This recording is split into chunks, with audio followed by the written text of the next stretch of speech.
મારા નેત્રમાં તમારા સિવાય કોઈ આવવું ન જોઈએ, મારી તમામ દૃષ્ટિમાં તમે જ રહેવા જોઈએ, મારી વૃત્તિ બીજે ક્યાંય જાય નહીં અને બીજું કાંઈ મારી આંખમાં આવે નહીં. આપણી આંખમાં કેવળ ભગવાન નથી આવતા, નથી આપણે રાખતા નાખતા, પરંતુ ઘણું બધું જગત આપણે રેડ કરીએ છીએ. પરિણામે આંખમાંથી જગત વિષય અંતઃકરણમાં જાય છે, ત્યાંથી જીવ સાથે એકરસ થઈને કારણ શરીર રૂપ બની જાય છે. પછી એ બધું કચરું ભગવાનમાં વૃત્તિ રાખવામાં, ધ્યાન કરવામાં અતિશય નડે છે.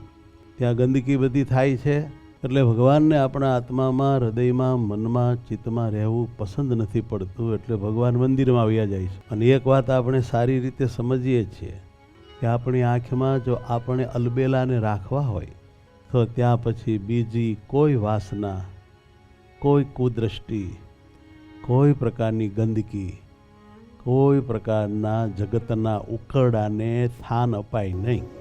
આપણી દ્રષ્ટિ મેલી એટલે આંખ મેલી, આંખ મેલી તો એમાં શ્રીહરિને રહેવું ક્યાંથી ગમે?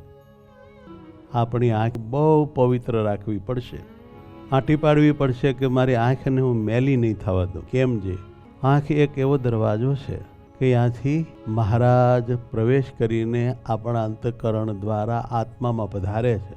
અતિ હેતથી વાલમજીને આપણા નેત્ર દ્વારા અંતરમાં પધરાવીએ.